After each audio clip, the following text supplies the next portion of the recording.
Hey there everyone, it's GG Sober Son, and it is September the 4th, Labor Day today. We must be careful never to show intolerance or hatred of drinking as an institution. Experience shows that such an attitude is not helpful to anyone. We are not fanatics or intolerant of people who can drink normally.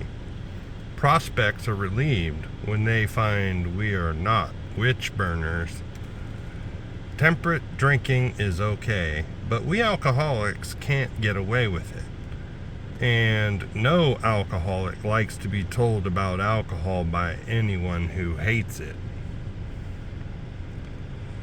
We shall be of little use if our attitude is one of bitterness or hostility.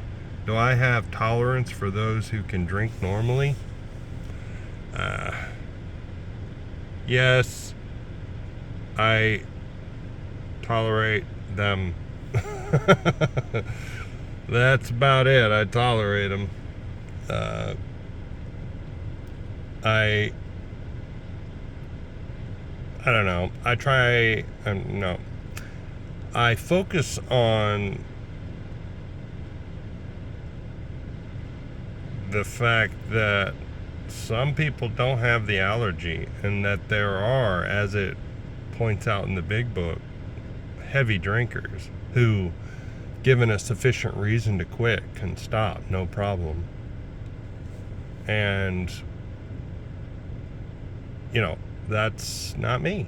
That's not me. I have to accept the things I cannot change. And to then turn around and get hostile towards people who are drinking, anyone who's drinking. I guess I'm more tolerant of active drinkers than I am of smokers. I don't understand it. I mean, the most an alcoholic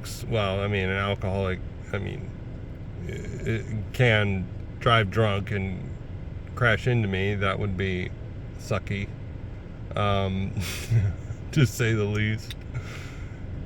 But you walk past a smoker and you now are suspect of smoking, because it gets on your clothes and in your hair and everything else. And anyway, and definitely I like that it says, many alcoholics are surprised that we don't scream that all drinking is terrible. That doesn't make sense. And I may have repeated the statement that, I wouldn't trade my worst day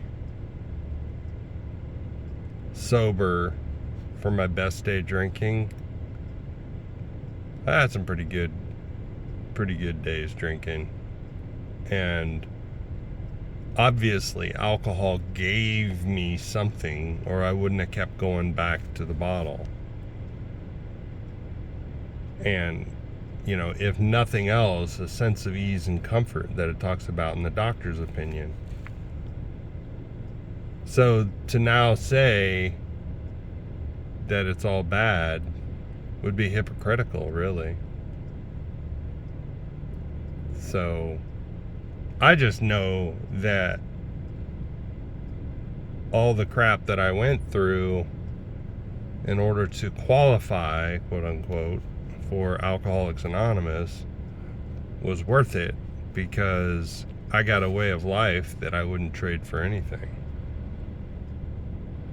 So that's the most important thing. Meditation for the day. Do not become encumbered by petty annoyances. Never respond to emotional upsets by emotional upset. Try to keep calm in all circumstances. To try not to fight back. Call on the grace of God to calm you when you feel like retaliating. Look to God for inner strength to drop those resentments that drag you down. If you are burdened by annoyances, you will lose your inward peace and the Spirit of God will be shut out. Try to keep peaceful within. I always think of Yoda. Do not. No try. And I think it is good to be mindful. Meditation helps a lot. And if you have a hard time meditating and getting into a calm state, then there's a breathing technique called the Wim Hof method that you can YouTube, and he'll guide you through a breathing process. And even if you only hold your breath, because it's not really a hold, but it's a stop, a breath stop. Even if you only do that for, say, 20 seconds, it'll give you a lightheaded feeling, and it's like basically 30 inhales and exhales, as like as much as you can. Inhale, exhale, and obviously it's going to give you a head rush, and it can like supercharge your prayer and meditation. It has supercharged my prayer and meditation when I do it. So that's really helpful.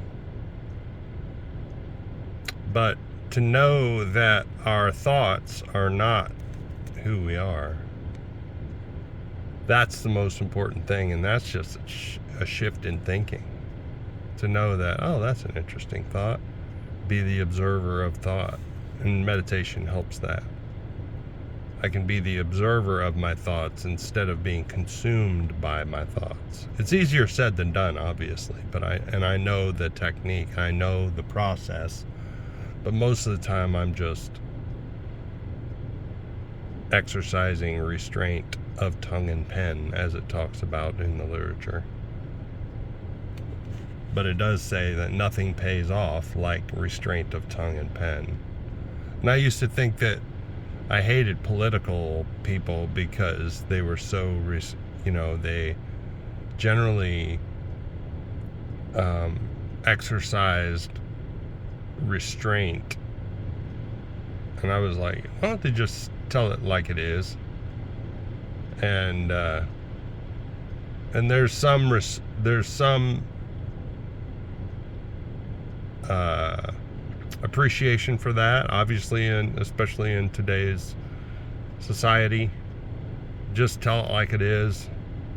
But things can get inflamed really fast if we're not careful in that. So better to exercise restraint of tongue and pen and keep things chill, for lack of a better term.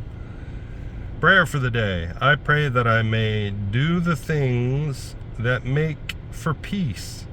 I pray that I may have a mission of conciliation. Yeah. For a lot of my life, I was spring-loaded to the pissed off position. I didn't have the vocabulary, one, and two, I didn't have the temperament to talk it out or talk my way out of a fight.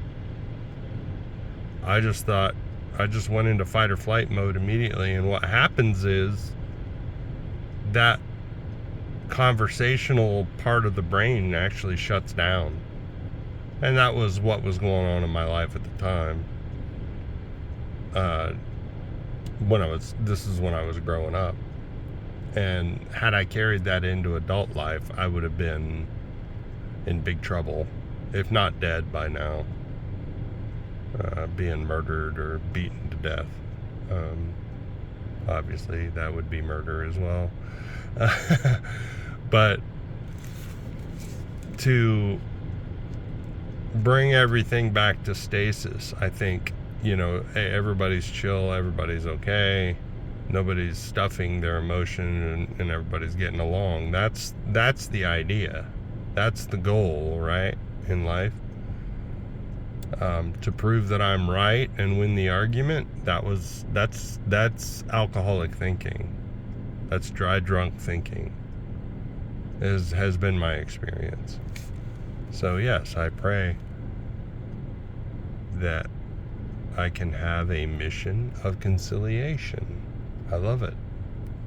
I love y'all. Keep coming back. Look up. Aim up. Rise up.